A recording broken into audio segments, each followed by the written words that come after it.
A strange token. Ling Zhao stood in front of what used to be his house. After a moment, he squeezed a single word from his mouth. Motherfucker. With the sky-high housing prices in northern Jade City, it was tough to own any property. Ling Zhao could only barely afford his house, which was about 10 square meters in size. Those bastards really went and done it. They went on and on about exterminating demons, their righteous journey. But when an innocent bystander got hurt in the process, they couldn't care less. Ling Zhao was homeless, all thanks to them. How could he not be furious at this injustice? But then he looked at the dark red space in his mind, a smile forming on his face. Ling Zhao was dirt poor at the start of the day, yet now he was a millionaire, and had even entered the Northern Jade sect. Naturally, his mood had turned for the better. He walked to a barren corner of where his house used to be, and his mind shuddered. A shovel appeared in his hands from within that strange space in his mind, the demonic Seven Souls Chains depository. It was already dusk out, and his neighbors who had fled and sought refuge outside the city had yet to return, so he wasn't worried about anyone seeing him. The shovel was actually quite useful. No matter how tough the stone was, the shovel would crumble it into fine powder upon contact. Ling Zhao didn't find it odd for the shovel to have such a property. If it wasn't a treasure of sorts, why would Ancestor Chemo carry it around with him? With the help of this shovel, Ling Zhao easily crushed all the stones and dug a small hole, revealing a box. He grabbed the box and patted his chest in relief. Thank goodness my treasure box survived that indigo robe guy's attack. After Ling Zhao stored the shovel back in the chain's depository, he carefully opened the box. In it were tens of orange gems. Ling Zhao took them out, then placed them together with the ones Ancestor Chemo had left him. They were but a droplet in the ocean. But even so, it was in Ling Zhao's good nature to haggle over every last red gem, so he naturally wouldn't leave these behind. Besides the orange gems, there was also a gray token the size of his palm in the box. The token wasn't crafted from wood or metal. He actually didn't know what it was made out of, just that it was tough enough to break open a walnut. As he held the token he'd hidden for such a long time in his hand, an unheralded memory of that silhouette surfaced from the depths of Ling Zhao's mind. The oldest memory he could recall was of that silhouette. A man stood before him, brimming with smiles, as he handed him the token and said, "Son, you're already 6 years old. It's about time you learned how to be independent, don't you agree? Take this, it might be of use to you at some point. When you're a little older, come and find me in the Heavenly Soul Realm if you can. Together we'll track your mother down. If you can't, live an honest life as a commoner." The token was like a parting gift, the man's words his goodbye. After he spoke them, he turned away and left, never to be seen or heard of again. The image of his receding back was still burned onto Ling Zhao's retina. The sun sank from the sky that day, seemingly following his father behind the horizon. Raindrops brought about by the passing wind fell down onto his face, salty with a tinge of bitterness. That's how they tasted. Ling Zhao could never forget. Who am I? Where did I come from? Why did father leave? Why is this my earliest memory? And what's this strange token? Such questions tormented Ling Zhao for the past 12 years. He desperately sought to earn money all these years so that he could save enough to buy a soul chain and become a chainsaw master. He believed that as long as he could become a powerful chainsaw master, there would come a day where he could solve all these mysteries. Life shone brightly on Ling Zhao right now.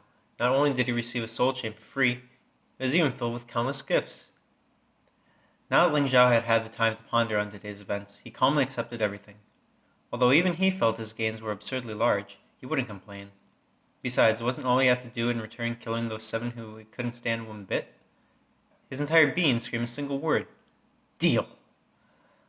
However, that was food for thought for another time. Right now, Ling Zhao had to hurry north.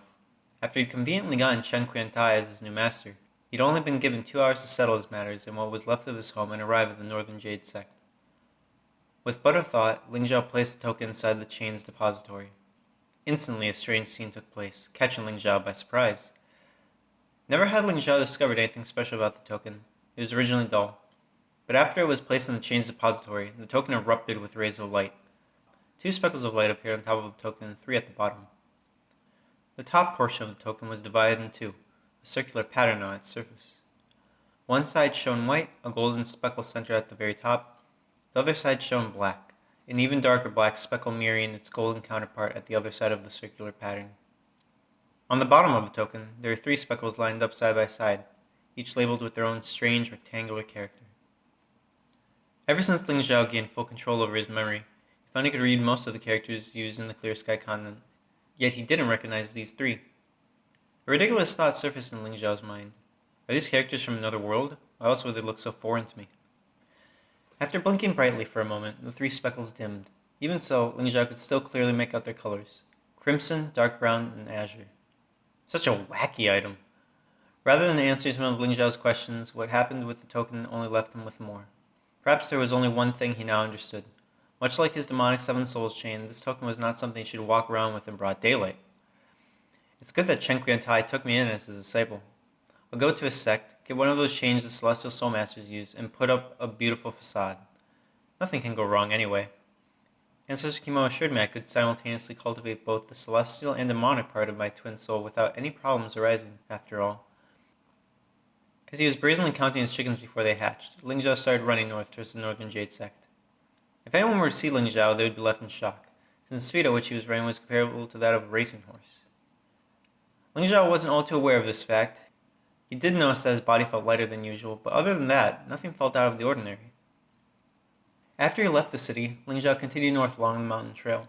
As he traveled higher and higher, a grandiose building began revealing itself over the mountain's peak. Several minutes later, he could see the walls surrounding the building, lined with jade. No expense was spared in the construction. The jade slabs alone were enough to buy all of Northern Jade City. Not to mention, 2 beautiful altar lamps hung on either side of the entrance. Eternal white flames burned brightly in them. No matter rain or shine, they would never extinguish.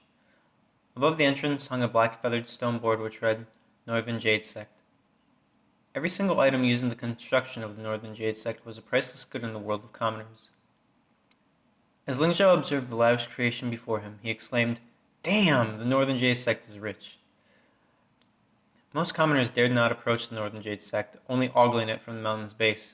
They were but mere mortals, after all, and from so far down it was impossible to make out the beauty of this place with their limited eyesight. "Where did this feral boy come from? This isn't a place you can set foot in. Scram!" The 2 servants guarding the entrance looked like cheap lackeys. When they spotted Ling Zhao, snobbish looks showed in their eyes as they blocked his path. Arrogant fools. Although Ling Zhao cursed these servants in his heart, his face showed the kindest of smiles. "Senior brothers, could I trouble the both of you to report to the sect master that Ling Zhao has arrived?" "How can a person like the sect master accept someone like you as his disciple? Scram!" One servant exclaimed, making wild hand gestures.